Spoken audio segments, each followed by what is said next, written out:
Izquierdo, thank you so much for your time tonight. And, ooh, there we go. Yay for hearing your own voice louder than it should be. So, I'm so happy to see you again. I know you've been through a pretty long day of getting to know a lot of our stakeholders of the Boston Public Schools, and I hope you've enjoyed introducing yourself and letting Boston get to know you.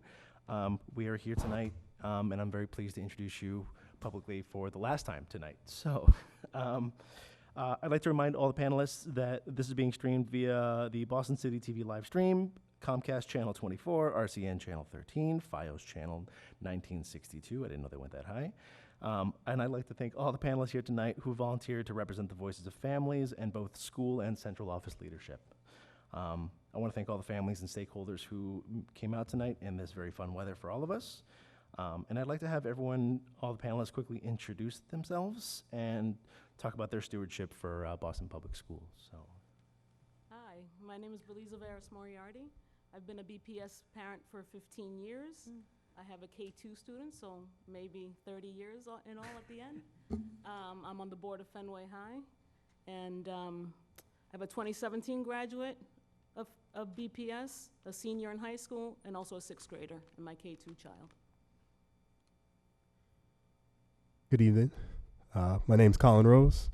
I am the Assistant Superintendent of Opportunity Gaps here at BPS, and I am a father of a K1 student at the Sarah Greenwood School in Dorchester, and a 1.5-year-old that'll soon follow. I'm Carlos Brown. I am a parent of a K1 student and an incoming K1 student for next year, or first grader and a K1 student. Sorry, not twins. Couldn't do that. I'm a co-chair on the parent council there and on the school site council as well. And it's a pleasure to see you again. Hi, my name is Latoya Gale, and I'm the parent of a soon-to-be K1 student at Henderson, coming up this year, 2 former BPS students. I'm founder of Phenomenal Moms, a parent advocacy group here in Boston, and I also am the executive director of Boston School Finder. Hi, my name is Gene Roundtree. I'm headmaster of Snowden International School at Copley. I'm a Dorchester resident, and I'm the parent of a 2.5-year-old. We don't know where she's going to go yet, but she's going to go somewhere. In BPS. In BPS. David Shapiro. I live in Jamaica Plain, and I'm the father of a 5th grader at the Curley K-8 and an 8th grader at Boston Latin Academy, who was formerly at the Curley, and then I used to run Mass Mentoring Partnership, which is the umbrella for youth mentoring programs, which partners with a lot of the schools, and now the national version of the same thing. Excellent. Alrighty. Quick announcement. Interpretation services are available in Spanish. So if the interpreter could please introduce herself. Hola. My name is Dayala, will be the Spanish interpreter for this evening. And so tonight, our panelists will be asking about 2 questions each and that they've prepared, and the wonderful support staff is going to be distributing note cards to members of the public tonight to solicit some questions from the audience. I will read through those questions and see if any of them are questions that may already get asked by the panelists. If I feel that there are a number of excellent questions, I will shuffle through those and choose them as at random so as not to decide as which of the excellent questions will be asked. And I think we should begin. Sure. My first question would be more one around leadership and management and what you've seen in the district in Miami. You've obviously had a long time and well-known superintendent. And what are the things you've learned about the most effective ways that a district leader can especially affect changes to norms and places where the media and everyone else is trying to declare winners and losers, and where are the places where you've seen stumbles that you've learned and would like to do differently? So how do you approach sort of breaking those norms? So in MDCPS, I actually had an advantage, obviously, because like many of you, I was a parent for 20 some odd years. So I was coming at the work, and my team was coming at the work from the lens of not only an educator and a former teacher and a leader, but also that lens of a parent, which is very, very helpful to the context of the work. For us, in terms of the way we've dramatically shifted the culture of our organization. I would say in the last,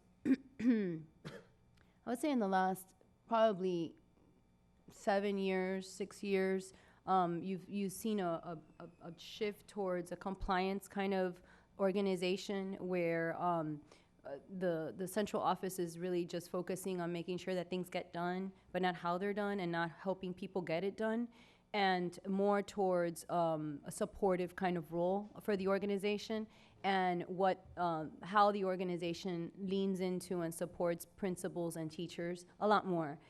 The other thing that I think you'd notice if you kind of were able to kind of run through a time machine in MDCPS in terms of how it's been managed is also, it sounds really cliche, but I've actually seen this and witnessed this, is really the bringing down of silos in our district. I feel personally very, a big part of that breaking down of silos, and making sure that everyone understands their role in the collective vision of the organization.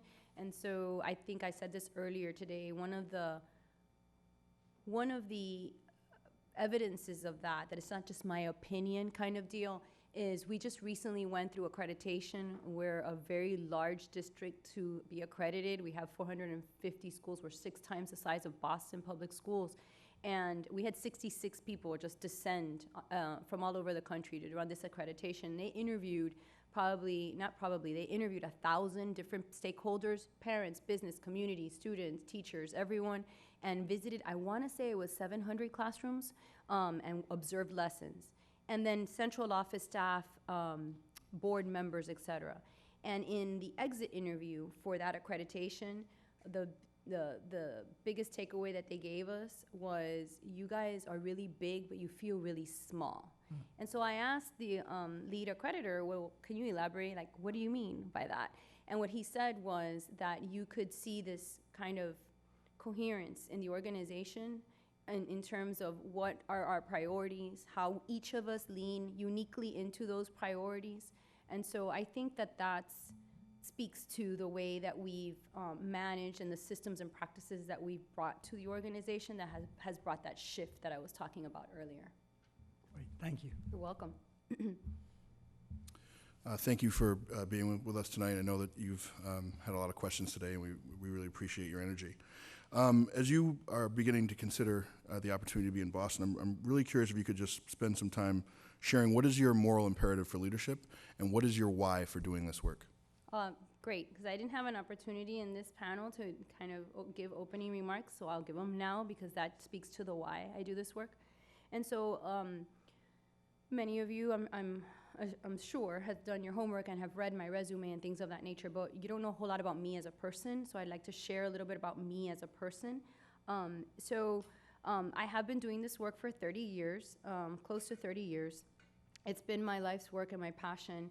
I am an educator, but I'm also a wife of 29 years, a mother of 3. I have a 23-year-old that, yay, on May 1st will get his master's degree from the University of Florida in accounting. I have a 21-year-old girl that is studying also at the University of Florida, public university in Florida, in communications with a minor in computer science. And then I have a 15-year-old daughter who plays competitive soccer. And so I am a mother, in addition to being a wife and an educator. And as a child, I grew up in a situation at home which wasn't ideal, right? And many of the children in BPS are coming from homes that are not traditional homes or ideal, optimal places for them to live and learn and grow in. And I relate to those children very much so because my parents their parents came from Cuba as immigrants, so they're immigrated to this country seeking just a better life for their families and the next generations. My parents were working class immigrants. I was an English language learner. I grew up in a community that you don't need to speak a lick of English to get by, and so I didn't learn English until I attended school. Everyone at home only spoke Spanish. I'm a first-generation American, and I'm the daughter of a single mom. So my parents got divorced when I was just a toddler. I had a mom that worked multiple jobs just to make ends meet. So I didn't necessarily have someone at home that could sit with me and do homework and help me, really be an optimal student. But the one thing that she did do is inculcate in me that education was kind of like my golden ticket to having a better life and better outcomes for my family than she had had. And so that resonated in my home for a very, very long time. And I essentially grew up with, particularly when I was very little, with my grandparents. My grandparents essentially brought me up. When I went to school, because we were very transient and we moved very frequently because of my mom's job, and other things that just are part of my growing up years that weren't ideal, school for me was my happy place. When I went to school is when I lit up. That's when I had friends, peers my age, where I learned to build confidence, where I gained self-esteem. And so to me, and it was because of teachers. Essentially, the teachers at my school believed in me, and I knew they believed in me, and they pushed me to my limit. And so reflecting back on that experience, and I've been doing a lot of reflection. I just had a milestone birthday, so it makes me think of, like my reflecting on my past.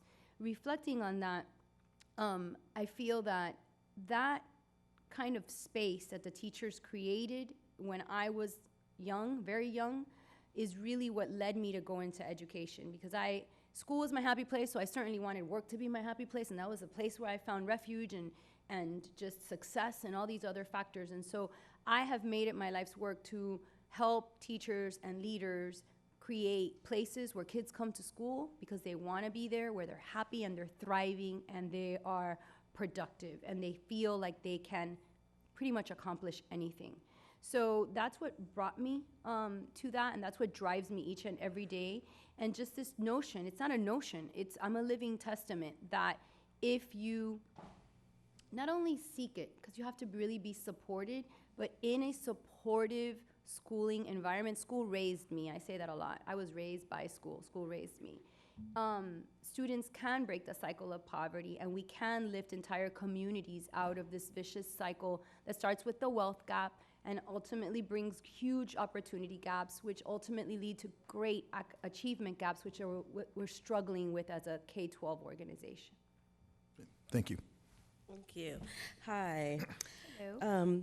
Education here in Boston is often political, and you have to manage different voices, whether it's from City Hall, from parents, from families, from the BTU. Can you give me some examples in the past of how you've managed to make sure all stakeholders' voices were heard, where maybe it didn't go like you wanted to, and then an example of where it did go like you wanted to go? Okay. So, yes, I've heard abundantly that education or schooling in Boston is political. I submit to you that schooling in America, in most large urbans, is highly political. The first course I ever took in graduate school was the politics of education. At the time, I didn't understand why I had to take a course called the politics of education. I understand that now fully. And so I come from a school district that has an elected school board. And there's 9 board members, and they represent different communities and areas within the school district. And so similarly to the examples that you're kind of cueing in the question about having different interests, we have that within our own governing structure, where we have board members that have authority over administration, over the superintendent, that are vying for scarce resources for their own communities. And they care about all children. I want to make that very clear. But they have constituents that they have to address their needs as well, and we understand that. So the context is not unfamiliar to me. To give you maybe an example of opportunities that we've had to have to kind of engage folks and have differing opinions, I've mentioned a few today. I hope I'm not too redundant. But one that I inherited, probably my first month on the job, was one around bilingual education in Miami-Dade. Bilingual education in Miami-Dade is like the holy grail. Like, you don't play with bilingual education in Miami-Dade. And so because of the recession and a whole host of reasons that I'm not going to share with you today, prior to me assuming this role, a decision had been made on programming and how programming was going to change in our bilingual education kind of world in our schools. And at the time, I wasn't in academics. I was a deputy chief of staff, so I served as a superintendent's advisor in many cases. And I kept telling him, that's not a good idea, that's not a good idea, for a myriad of reasons, but really primarily because of capacity. I did not think that the system had the capacity to, in years out, support that expansion that they were seeking to do in bilingual ed. Without going into the specifics, 3 years later, unbeknownst to me, had I known, I maybe would have fought a little harder, but I became the CAO. And when I became the CAO in month 1, that was exploding. What I kind of said, that's gonna happen, I predicted that was gonna happen, was now kind of rearing its head because we had come to like a pivotal point where we could not grow the program, which I knew we weren't gonna be able to grow. And so the way that I dealt with that situation is, number one, by being really honest and transparent about why we couldn't do this, taking it on the chin, you know, and not blaming someone else, saying this is our problem and we're gonna collectively solve it. And then bringing experts to the table, but also bringing naysayers, the same folks that were writing columns in the newspaper and, you know, kind of really bringing the message to, escalating the message about what they perceive the problem to be. We put them on a task force. And my staff thought I was crazy. They were like, well, this is gonna be really gnarly because you're putting folks on this task force that might not necessarily agree with you. And I mean, that's what I do, right? So I want differing opinions at the table so that it might be hard and ugly and complicated for the grown-ups, but in the end, and it took us a year, we met monthly with this task force and we did a whole lot of homework and work together. But in the end, what ended up coming out was a completely different, not one, but 2 models of bilingual education in MDCPS, which is yielding better results for kids and ultimately was better for kids in the long term. So I embrace it and I try to learn from these dissenting voices and make them part of the solution rather than just the noise around the problem. Knowing that you're not always gonna please everyone, and that's something that as a CEO, you need to understand that you're not always gonna please everyone, but more than often enough, if you are communicative along the way of the process, people at least, they might not like your decision or what you're doing, but they understand why you did it because you've been at the table with them and walking them through it and including them in it throughout the process. Good evening. Hello. Latoya kind of stole my thunder a little bit on my first question, so I'll go down the list. All right. And take a little bit of a turn towards educational philosophy. Mm-hmm. So can you describe an educational environment that encapsulates equity and excellence? What do the policies, curriculum, pedagogy, supports, and other practices look like at these school environments? So, were your ears ringing, Colin, earlier today? I've mentioned your name publicly a couple of times. Have they In the told you? meeting, yeah. Or it could be the flu I had last week. One or the other. Yeah. So, for me, in terms of equity, and I mentioned this earlier, there are many levers that a system can pull to achieve optimal outcomes and equal outcomes. That's what equity is, equal outcomes for all children, regardless of where they start, right? And so the one that, the singular one that I'm gonna speak to because of your question has to do more with teaching and learning. I know you're doing a whole host of other things, but I brought to the table in the first panel the new teacher project report, the opportunity myth. And essentially what the opportunity myth, which is a report that came out last year for those that are listening and haven't had an opportunity to read it, is the fact that kids come to school with huge dreams. We have kids, if you poll any kid right now in BPS, they will tell you that they plan to go to college. They might even tell you what college they want to go to. They have big dreams, and what ultimately happens is they work hard, but what they're working hard at is something that we really need to focus on and double down on in our classrooms, not only here in Boston, but across this country, including Miami-Dade. It's something we do every single day. And so oftentimes what happens in the reality of the classroom is that students are sometimes, particularly traditionally marginalized students, are underestimated. And there are multiple reasons why that happens. It could be just an implicit bias that that teacher or staff member has about students with disabilities or about African American students or students that have limited English proficiency.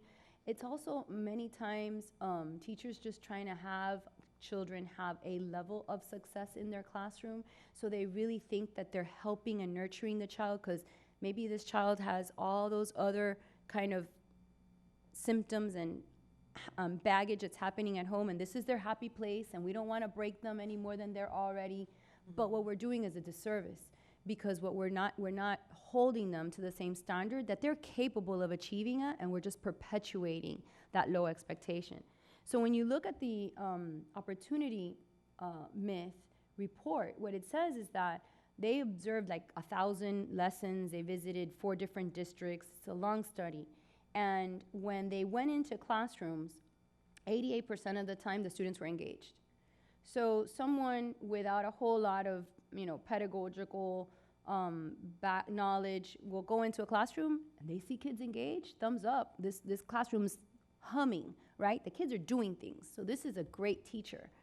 But when you look at what they found is that when you look at the things that the kids are doing, very few of them are actually accessing grade level work.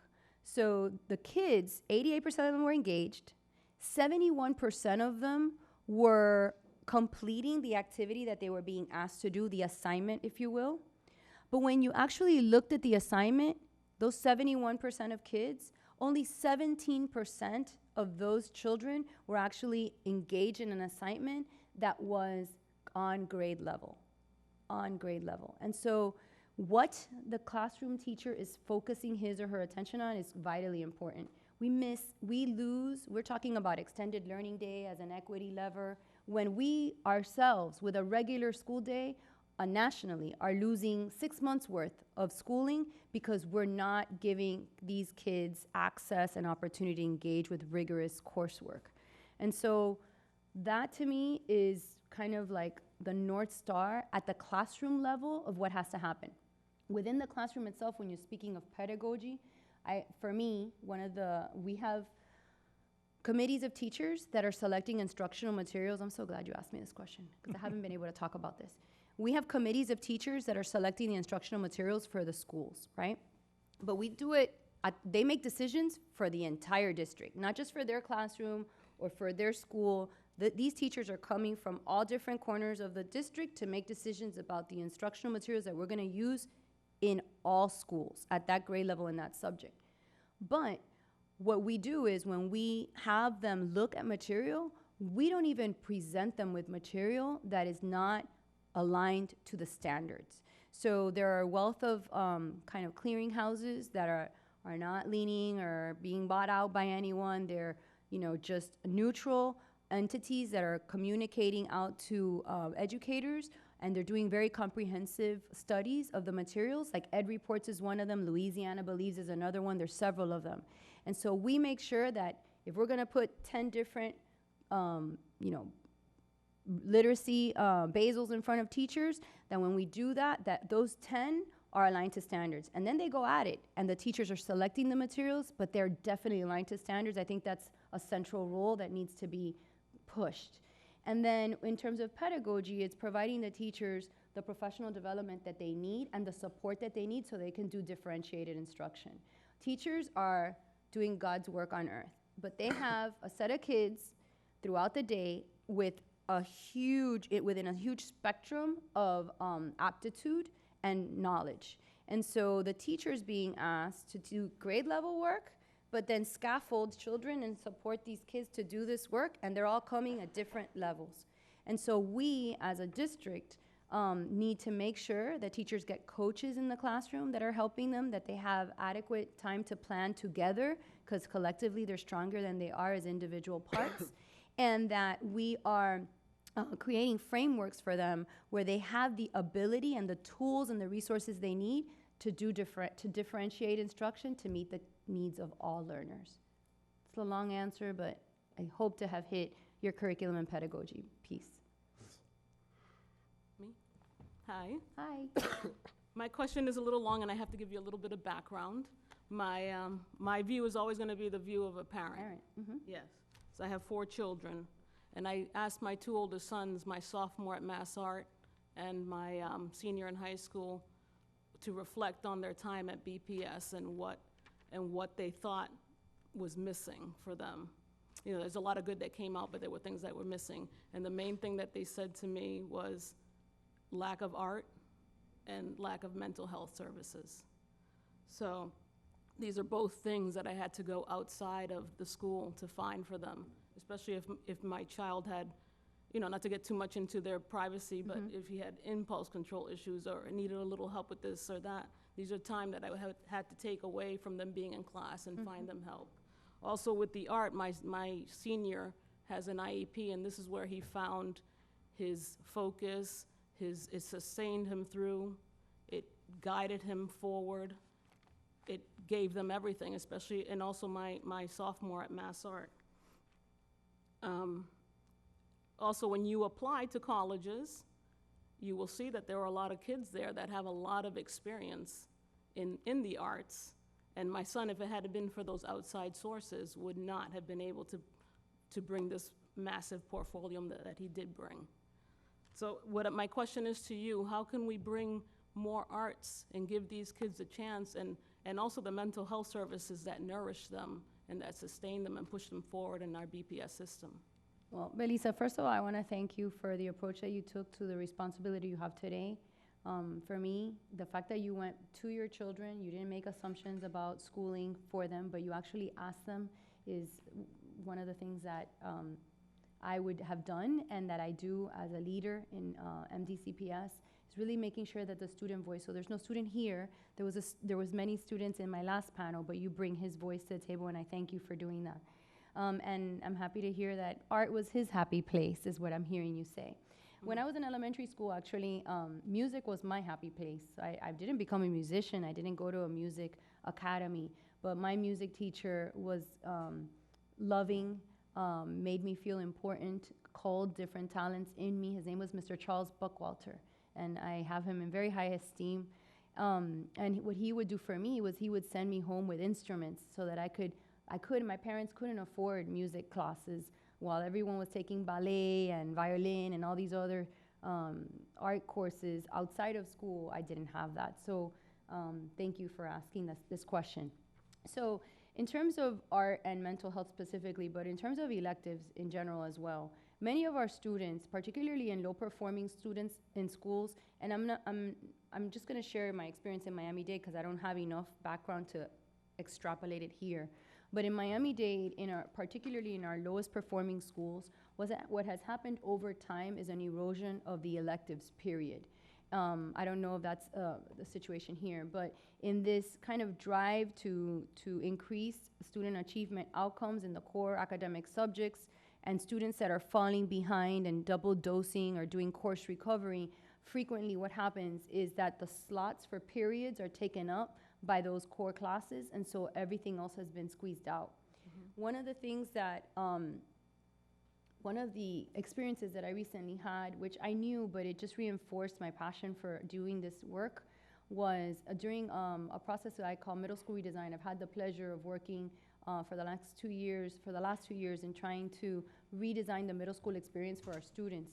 And in that process, student voice was very important. So we didn't, like, typically when there's a problem at scale, you know, a bunch of grown-ups, they put their heads together and they decide what's best for kids without, like, asking kids.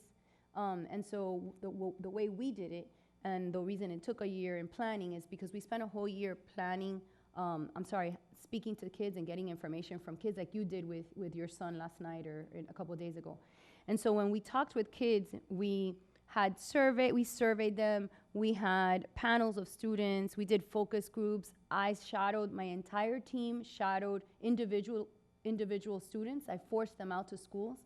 So the person that was over ESE shadowed an ESE student all day. The person over advanced academics shadowed an IB student all day. I shadowed a gen ed student all day. It was exhausting, by the way. People came back with huge learnings. Like, I did physical education, I played volleyball with the kids, wore a uniform, the whole 9 yards.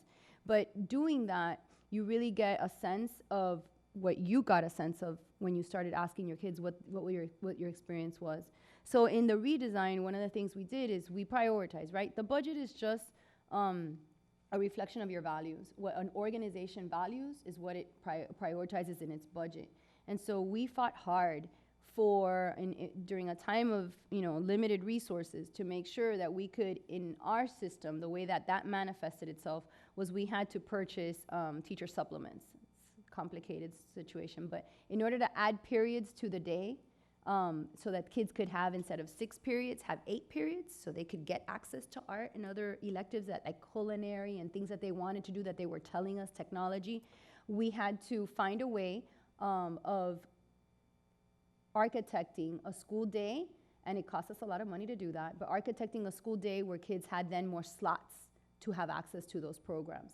So if I were to be superintendent, if I was selected to be superintendent of BPS, I would want to know more about the umbrella of courses and how that the school day and the partitioning of minutes works, because I'm not an expert yet, but that would be something that I would look at. Why are children not having access?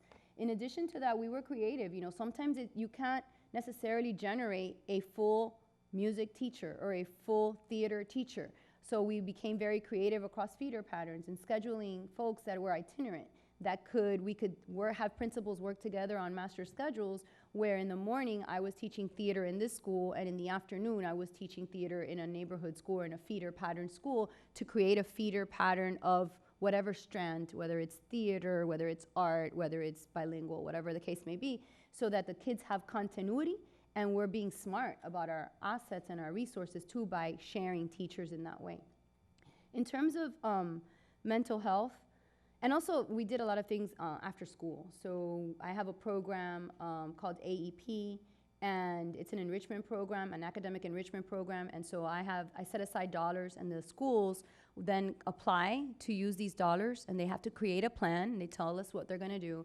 And that was another way, particularly with the younger kids in the elementaries, of principals using after school time and getting funding for after school time to have chess clubs, to have ballet, to have other programming that just didn't fit within the construct of the school day because of state requirements in terms of minutes, but having kids have access to that was vitally important, and it remains important to us today. And then on the mental health piece, there's so much work here. In the mental health, we actually created a mental health department at the central office. I urged for that department to be created. I do oversee student services, and in school operations, they have the physical well-being of the children, so health clinics, nurses, things of that nature, but the social-emotional piece was, in my opinion, lacking. And so we invested quite a bit of money in that regard, making sure that there were psychologists, licensed social workers, folks that can assist families in connecting with resources, whether they were our own resources or partner resources. I know some of this is left up to principals in BPS. I think that's what happens. And so I feel that a central office that is supportive and not compliance-driven, it would help to increase opportunities for that for schools and not leave it just on the principals to do. It's something that they need to do, but I think the central office plays a role in that because you get economies of scale. And so we know that kids can't learn if they're not socially and emotionally ready for that.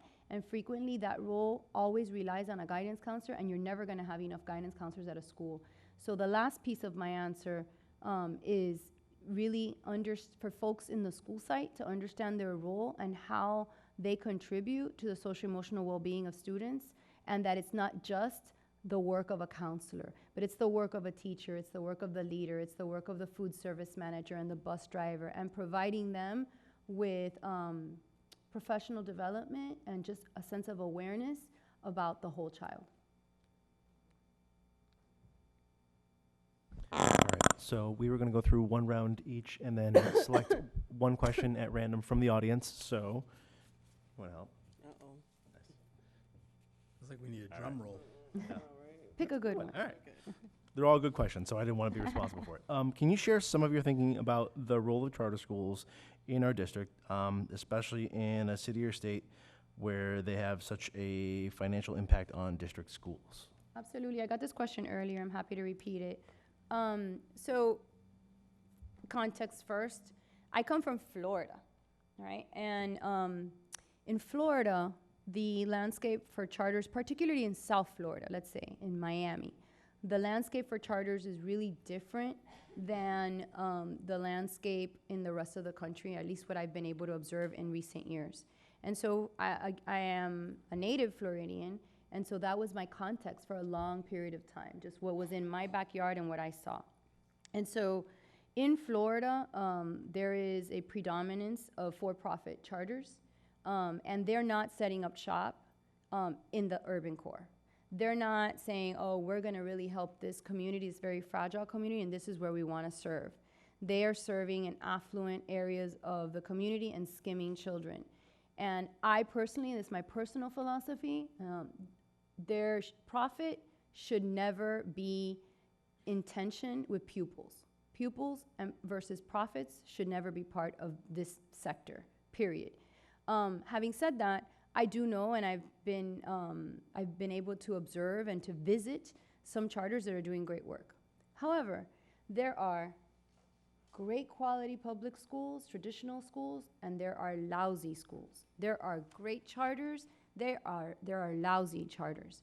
Having said that, everyone, I think, nationally and particularly in large urbans is feeling this attrition of children into charters, and in this case, charters and parochial schools. But and they're getting hit, right? They're getting hit with declining enrollment, and how does one kind of recover and gain ground with wanting more resources at schools while we have declining enrollment, right? And so I think that speaks to your question specifically.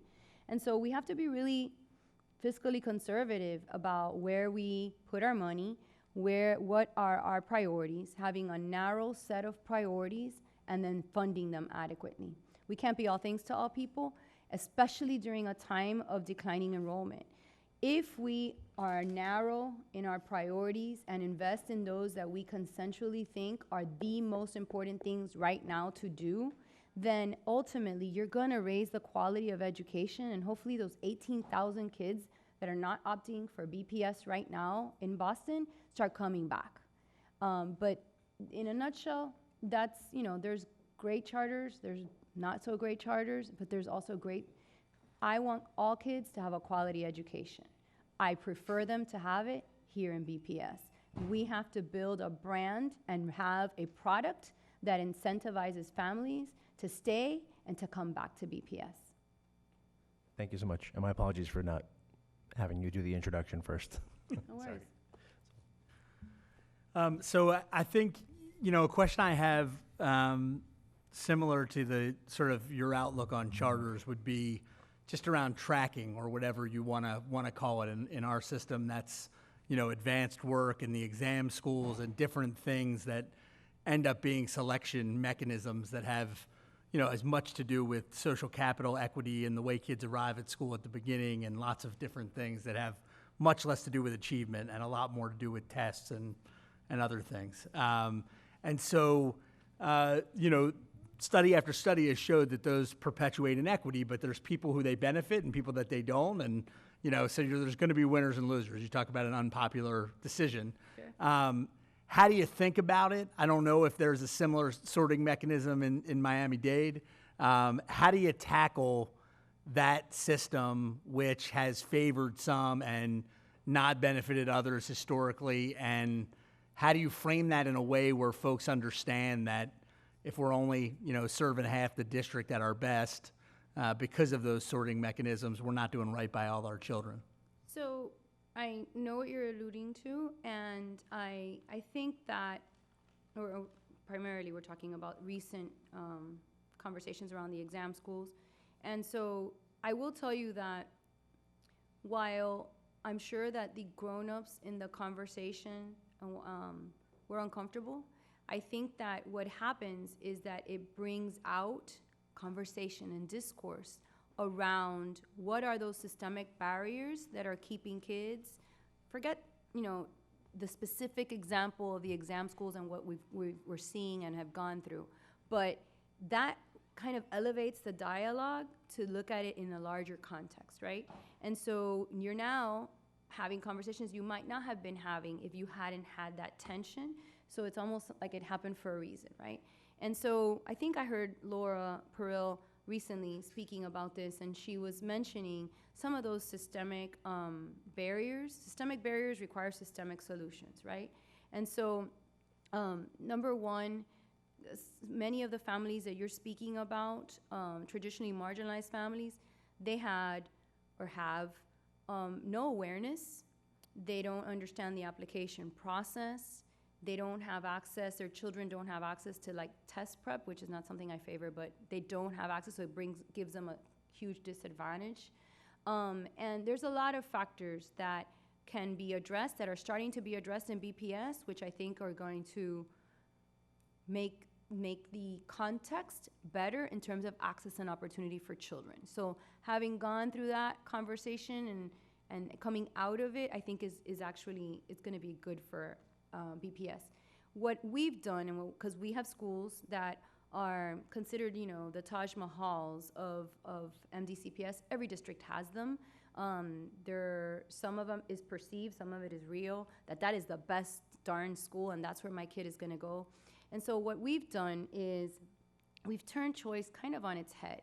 And we have said, well, if that school is so great, then why don't we have more of that school? If that school is in such high demand, so we've kind of like franchised some of our products and our brands. So we have a school that's on an island. I spoke about this earlier today. It's literally on an island, so it's landlocked. It's very, you know, everyone wants to have their kid here. And it started as a magnet school, and it was very diverse when it began.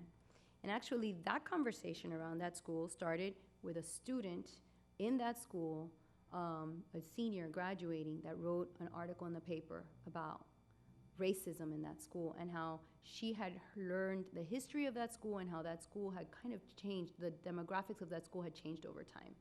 And why it changed over time is a very long story, but short version of that story is that a school that was initially opened as a magnet to have a very diverse set of kids, over time, because of different things decisions that were made by grown-ups, the school now became predominantly white and had very few African Americans in it. And she was upset about that. And that article that she wrote opened up this conversation.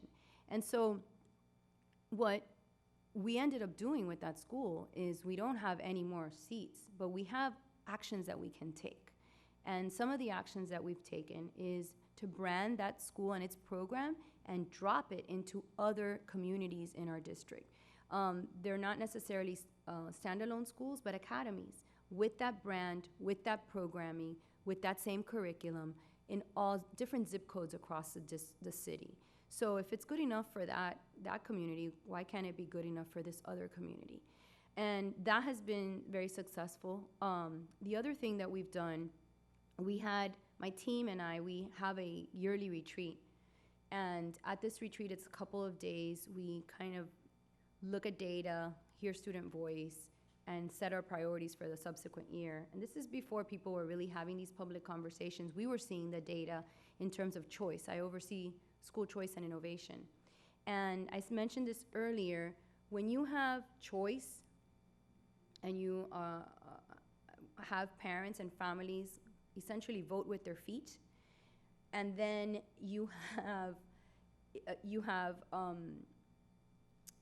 this equity agenda. Sometimes they're at odds with one another because you want your customers to select the best place for their children, but when they do, sometimes you exacerbate the segregation, right? And you're seeing it, we've seen it. And so we're trying to kind of influence that movement and those choices so that both can live, kind of cohabitate with one another, this idea of choice and equity, without imposing our values on other people. And so what we've done is, during that retreat, we kind of came up with this plan. We call it the Minority Isolation Project. And that project, what we did was because we're over choice in the lottery, we looked at census data. We didn't look at race, but we looked at income. And we picked the poorest 10 zip codes within the 35 municipalities that we encompass. And when students in those zip codes applied for a magnet program, then we added weights. So in essence, instead of David having one ball in the lottery, he had 2 balls in the lottery. And when we waited to see what would happen, it's still random, but we kind of influenced the outcome, the probability of David being picked. In the first year, we increased 1,000 students into into magnet schools of choice from those 10 zip codes. Last year, which was its second year, we doubled that. We had 2,000 children. It's not ideal because you still don't want children to have to crisscross all over the city to go to a school of choice. We want to bring schools of choice into their neighborhoods as well. So it's a dance, right? It's doing both of those things at the same time. But that's one of the strategies that we employ. We offer transportation. We do targeted marketing for some schools. And so those are some of the levers that we pull operationally to try to influence and kind of disturb the segregation that is being caused by choice. Thank you. You're welcome. So hopefully, we're kind of nearing the end of your long day, and so thank you for your stamina today. Hopefully you've seen that one of the things that unites us in Boston through the meetings you've had with various stakeholders is our desire to constantly improve our schools for all of our children. So in order to improve our outcomes for kids, we have to constantly thinking about how do we improve our practice as educators.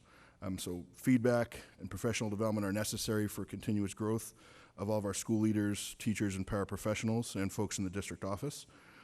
Please tell us about your perspective on coaching and feedback, both for the development of school leaders and instructional staff, and what role you see the evaluation system playing in the improvement of individual practices that lead to school improvement. And also, I'd love to hear your perspective on how we can give you feedback. Great. So, first of all, and I say this frequently, we can't be a learning organization and not value learning for adults, right? So the mission of the organization is to have kids learn, right? But in many cases, that is our sole focus, and we don't worry about the adults that need a whole lot of learning too. We all come into this work with a different experience, with a different set of inputs that affect the quality of our work, regardless of whether you're instructional, you're non-instructional, it doesn't really matter.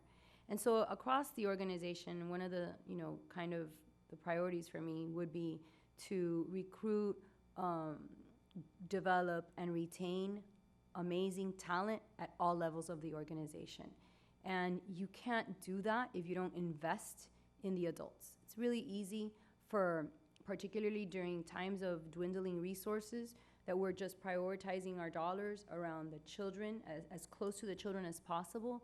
But you have to understand the connection between investing in the adults and how that impacts the children.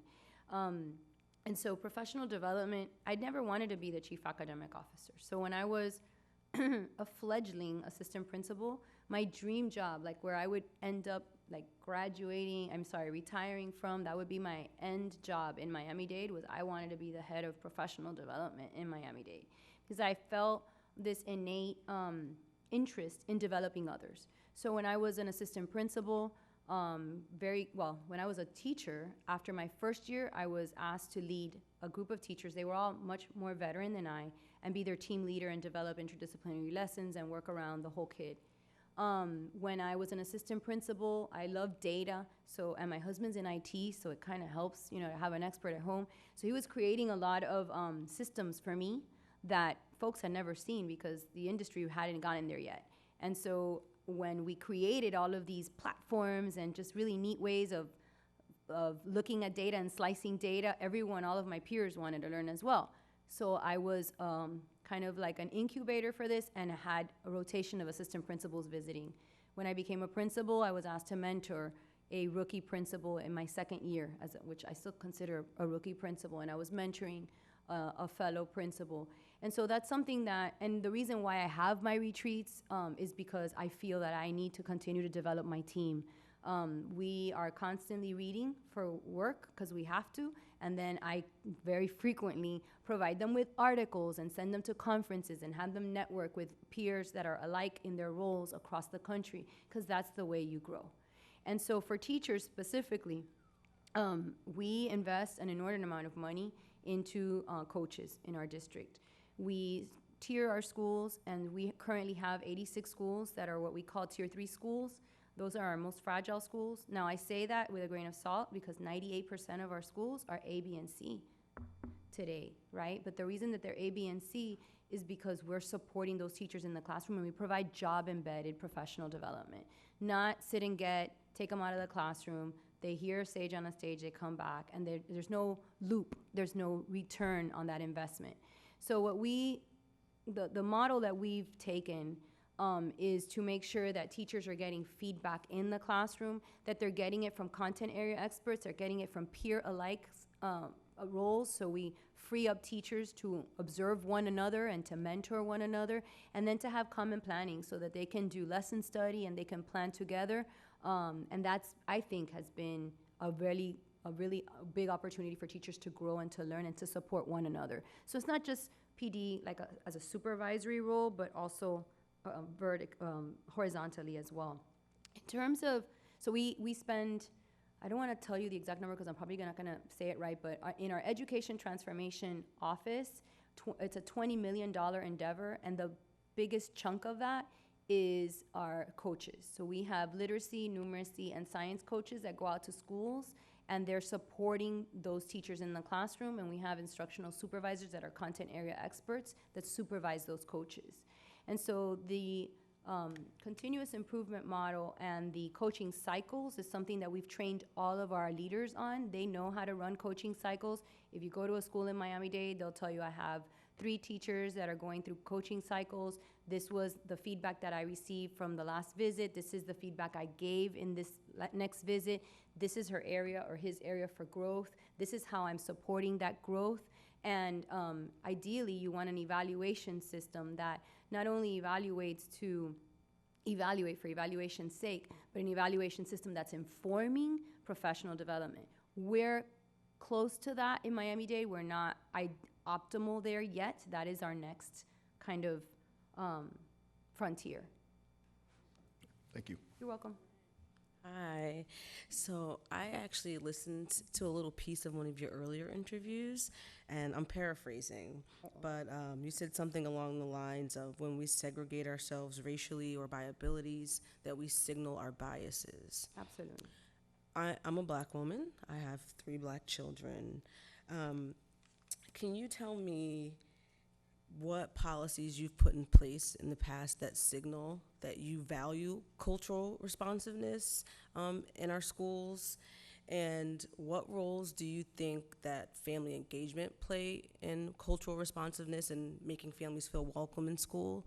And what role do you think, and how can we make our Black and Latino teachers also feel welcome and supported in our schools so that they want to stay in our schools as teachers, and that we can increase the number of Black and Latino teachers we have in our district? That's a long question. That's a It is a loaded lot of questions. I snuck a lot in there, sorry. You did sneak. You're sneaky, LaToya.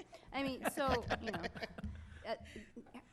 I've had a lot of questions about this. I've answered this a lot around, having diverse teachers in front of the students. It's not a short term, it's not going to happen overnight. So there has to be some really systemic things that occur to attract diverse teachers into classrooms, to make sure that within all schools, I'm sure that there are pockets of diversity, but making that broader in the context of the school district. But that's something that is a long-term investment, and it's not a short-term priority. It's a long-term priority. It's a priority, but it's going to take a long time to see that manifest itself because of tenure and because you have X number of teachers, and so the turnover and the attrition. I'll talk a little bit about that only because you mentioned it, and then I'll go to others.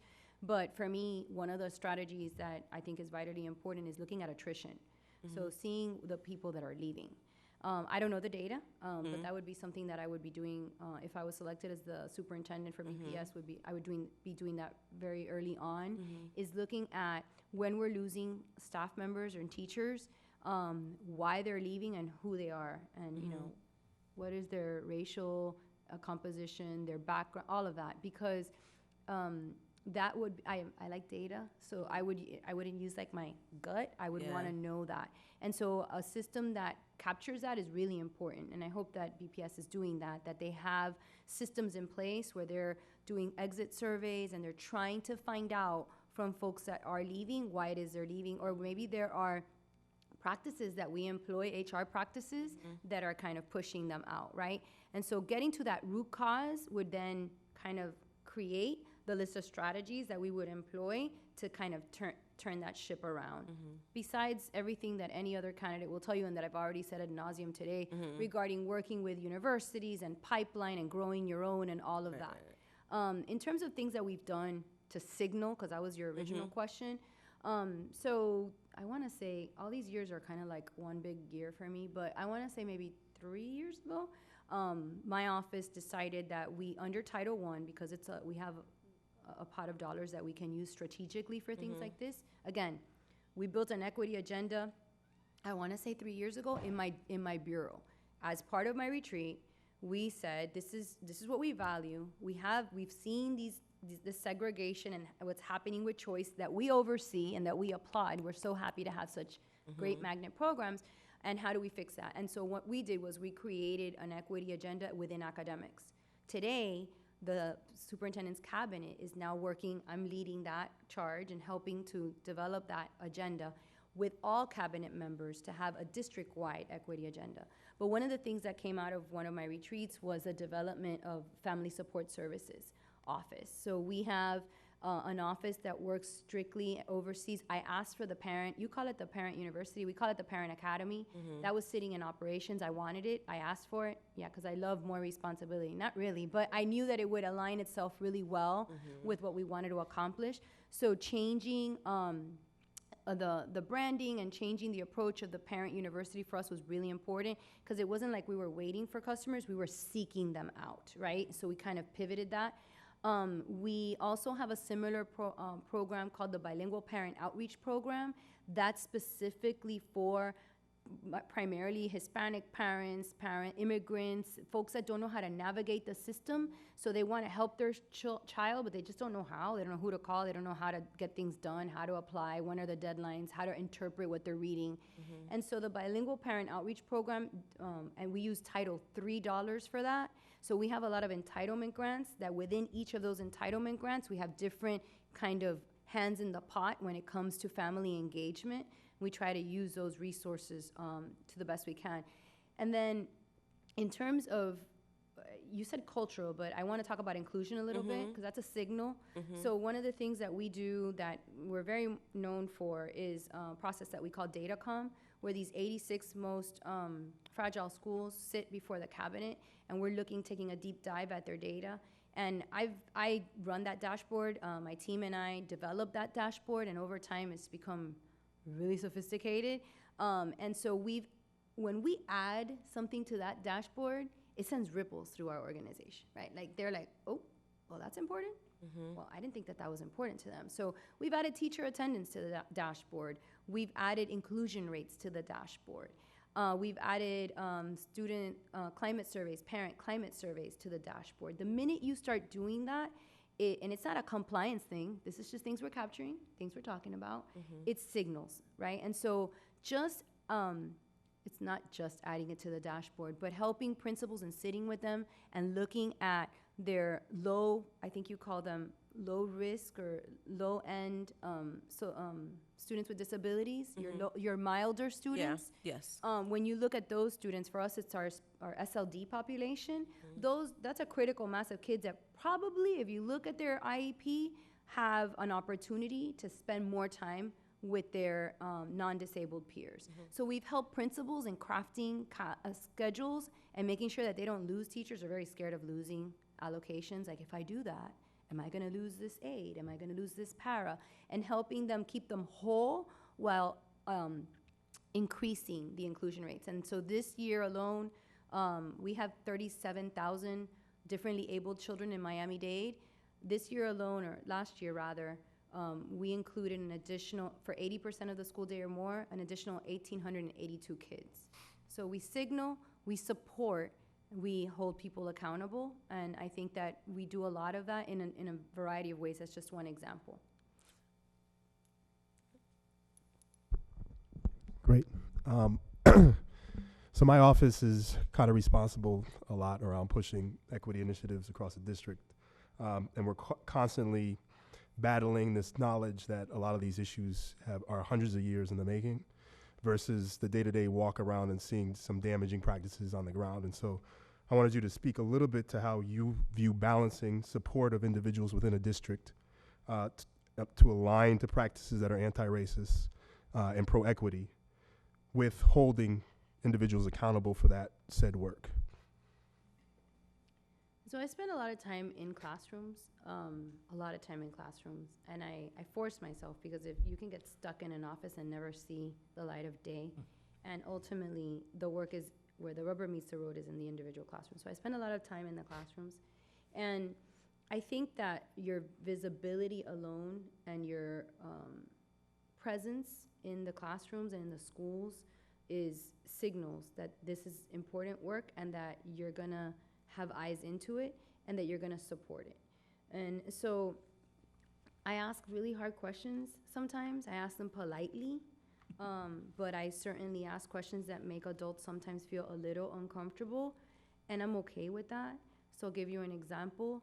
A couple of years ago, I went to a school that is having significant changes in its kind of demographics, and it was primarily a community of white affluence, and so there's been some changes in that community, and now there's this kind of critical mass, I guess, a large group of African American students, black students coming into the school. And so so I kept hearing, because we are very responsive in Miami-Dade, so we answer all emails, all texts, tweets, you name it. We're just constantly, we have a machinery for that, so which gives us a lot of insight into what's happening. And so I kind of heard like little things about practices happening in that school, which I wasn't like too happy about. And so I wanted to see it with my own eyes. So I went to the school. I went to the school, and it was, I think they were having like a multicultural day. And and when I arrive at the school, I go to the office, and I kind of knew, because I had read a lot about the practices that were happening, and they didn't know who I was when I arrived at the school. I did not come with the superintendent. I go to schools a lot with him, but this one I went on my own. I actually went with a colleague, and they look at me and they say, "Oh, the flamenco dancing is going to be in room 31." Because they thought that I was there for Hispanic heritage. Like, clearly, if I'm Hispanic and I'm here, I must be part of the multicultural day festivities. So I said, okay. So I said, no, I'm Marie Izquierdo. I'm the Chief Academic Officer, and I'd like to see your gifted and talented programs. And so I went to their gifted and talented programs, and I saw what I knew I would see because I had heard that this was what was happening in this school. And so I think it was LaToya, someone asked me about tracking, and I don't think I answered that question about our advanced work class, but it's along those lines. So there were children in one class that were all white, that were in this in the gifted class, and all of the African American children were in this gen ed class. And so I'm walking with the principal. I said, what do you see here? And initially, he kind of didn't get it. So I said, let's go to another classroom. Take me to another grade. Because I think it's a K-8. Went to another classroom, the exact same picture in that classroom. So after a while, I said, well, the reason I'm here is because I have been hearing about this kind of sorting that happens in your school. And this sorting is happening with that same person that asked me if I was here or told me that the flamenco classes were over there, your school registrar. And when children are arriving at your schoolhouse door, they are being sorted into, oh, if you're not gifted, this is how you go and get your private evaluation in our community, and we have a psychologist that can help you. And that was the school's response to this kind of changing demographics. The principal's no longer there. The school has still ways to improve, but it's better. But having those conversations and not being afraid of having those conversations is vitally important. And for me, what I want to see, ideally, and what I think everyone in an organization that serves children wants to see is parity, comparability between the percentage of children and how they are distributed rather within the enrollment and then within certain groups, right? So if you have 20% of your children are African American, then when you look at your gifted population, you should have about 20% of your children in the gifted program or in advanced work class. Or if you have, that to me is, if you don't, then I believe there might be some systemic barriers or some extraordinary act of God, but I think there might be some systemic barriers. And I think that it's our obligation as the grown-ups in the organization to ask a lot of whys and to find out what are the root causes, and to the extent possible, to try to correct that. And sometimes it involves not so, comfortable conversations. Okay. LaToya stole my question Thieves, all of you. about parent engagement. We But- start first next. Yeah, next time we're first. Okay, but what I do have experience is in our pilot schools. I love our pilot schools. I think they're a gem in BPS. And I was wondering if you knew about them and our autonomies, and what would you do to support innovation in our pilot schools? Great question. I haven't been asked this question today. Congratulations. A question I haven't been asked. So when folks hear me, and I'm glad I'm being asked this question because I talk about this a lot nationally, and I want to make sure that I'm clear here in the context of Boston Public Schools. I believe that to raise a school district at scale, because I'm always asked that question, like, how do you have 84% graduates on time, but it's really 89 when you take out the charter. So how do you have 89%? Or how have you closed the achievement? How? Everybody wants to know how. And so frequently, when I do presentations, I talk about a lot of things that are centralized, And so folks see me as this kind of like a person that favors centralization. That's not 100% true. What we do is we make sure that there are this standard that every school is held to, and then certain schools, because they're humming and they are doing really, really well, you want to kind of release them to be autonomous in a multitude of ways. For me, there's some things that should be, if it's good enough for one school, it should be good enough for all schools. And so those conversations are important here in BPS, because I know BPS prides itself on autonomy. But I think, and I could be wrong, but my understanding is that the schools that have the most autonomy are schools, those pilot schools that are performing well, right? And so I think autonomy is something you earn, right? When you're trying to move a school district and to close achievement gaps and to improve graduation rates and improve college persistence and improve the quality, it can't be like an experiment, right? You don't want to experiment with children. You want to make sure that your decisions are driven by data, that they're based on research, that there's a consensus around the stakeholders, that those are the strategies you're going to employ. But I can't lie to you.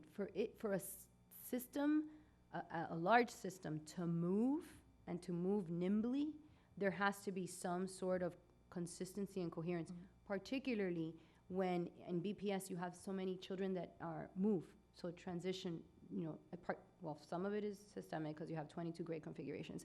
And part of it is that they move, okay, regardless of the grade configuration. So when you have that high mobility, for the kids' sake, you need to have some consistency so that their journey isn't interrupted, right?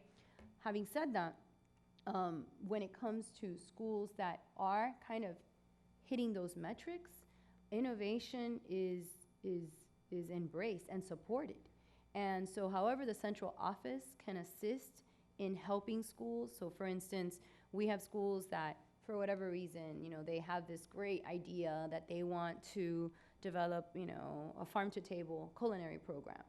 Because you have maybe a couple of teachers that have some background in that, or you have some sort of community kind of farm that's close by, or for whatever reason, or a restaurateur that's has a relationship with the principal. And so those things kind of pop up organically. And what we do is then we use it as choice. So we support it, we fund it to the extent we can, we help them brand. So the central office is working with those schools and developing marketing materials and in developing their teachers and pointing them to different resources that they can utilize. So we help to stand up that innovation that it started with just a conversation in the teacher's lounge or in the principal's office. So that's how we embrace those organic kind of innovations that occur, but they are typically like an encore to the core. Like for me, the core there should be some unanimity as a school district. If you want to move at scale around the core, the encore is like what really attracts people and what makes schools unique. And as a central office, we should be supporting and empowering schools and leaders and teachers to do that. All right, so we have about 15 minutes left, so you're almost there. Home stretch. So I have 3 questions that have not been asked. Some of these have been touched on a little bit, so I'm going to go to this side. Oh, looking at it. All right. So how can, interpreting this question a little bit differently, but how can the district, the city engage parents meaningfully through all stages of policymaking, especially engaging them in critical late stage decision making? So I think the idea was, how would you? The key to that question is that late stage decision making. So you try not to include them in late stage decision making by having them be involved in the early kind of thought process before the decision is made, right? I think that's the short answer. The way we do it in MDCPS, and I'm sure that you have it here, or if not, that's something that I would, if selected to be superintendent, would employ here, is we have a number of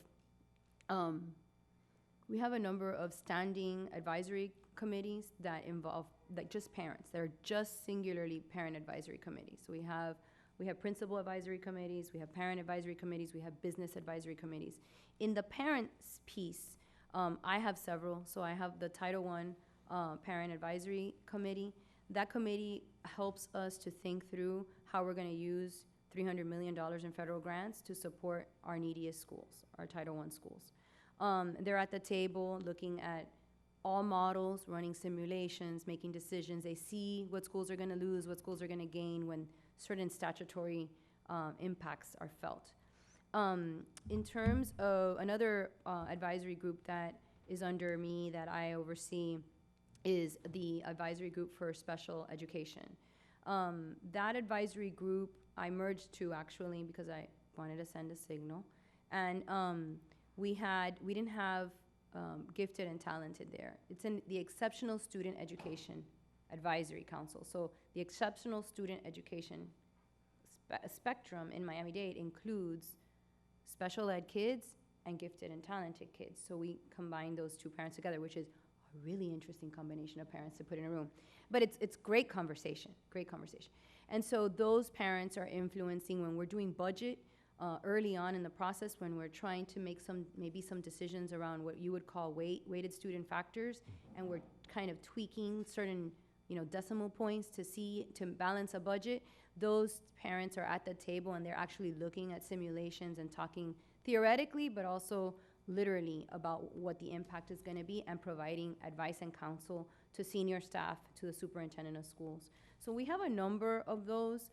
For me, one of the things that I've been doing lately that I've really enjoyed has been like a pop-up shop. I don't call them pop-up shops. I've only called them pop-up shops since I've been in these interviews, but they're kind of like a pop-up shop. So whenever We have events that have a lot of parents in the audience. Sometimes parents are sitting for hours while kids are doing, a chess tournament or the science expo or you name it. And so when those events that fall under my umbrella are happening, I directed my team to create a pop-up store for me, just to talk about academics. There's no agenda, there's no presentation. I don't have a written presentation or remarks. It's usually they set up a table and they're like, do you want to have an academic chat with the head of academics? And they're handing out flyers. And then it's like about an hour or so, an hour and a half. It's usually never enough time, where these parents that are willing come in from all different, they're magnet, not magnet, they're elementary, they're secondary, they're from all sectors of the community. And we're just having conversations about, hey, so how are we doing? What can we do better? What are areas that you would like to have input into? And so we've had conversations around the use of technology in the classroom, homework and homework volume, bilingual education, you name it, has been part of those pop-up conversations. They're called academic chats. That's what they're really called. And so I've enjoyed that. That's something that I pressed my team to do. It's been a lot of work for them, but I think it's paid off in getting different parent voices, because sometimes when you have those advisory councils, you kind of get the same people. And so making sure that there's process in place to kind of sunset folks in those advisory councils as their kids move to different grade levels or as their kids graduate is really important, so you keep the conversation fresh. Awesome. Thank you so much. So with 10 minutes left, I think everyone's gotten 2 questions in. I had another question if we have extra time. Okay. Sure. Okay, this will be quick. So thank you for all the time you've taken to answer our questions. I really felt like it was important to make sure that, in addition to talking about what we are doing for all of our students, that we talk specifically about what do we do for some of our students that are furthest removed from opportunity. And so I wanted to kind of hear, what would be, as superintendent, your vision to make sure that the needs of our English language learners, our students with learning differences, and our students with multiple disabilities, that their needs are considered in large-scale district decisions. That's a loaded question. So I think in terms of law, district decisions, I think if you were to select me as your superintendent, that's pretty much something that you can bank on. The truth of the matter is that 86% of your children are black and brown, that too large of a 20% of your children are students that are differently abled, which is twice the rate of the national average and higher than the state of Massachusetts. So by default, those students' needs are going to be met because they're a large part of your student population. For me, I think that raising the quality of all schools, rising tides raise all ships, but they're going to raise them all the same, right? And so we know that some of our students are coming with huge deficits and they need more. And I don't think, because all these panels are kind of mushing into one in my head, but I don't think we've talked about yes, we did. I think I did it with, no? The multi-tiered system of MTSS support? Nope. I didn't? Okay. See how they're all mushed in my head? So in terms of making sure that our teachers and our leaders and folks that are serving at school sites and central office understand the multi-tiered system of support, that if we are executing textbook, MTSS, and positive student interventions, positive behavior interventions rather, if we're doing that textbook,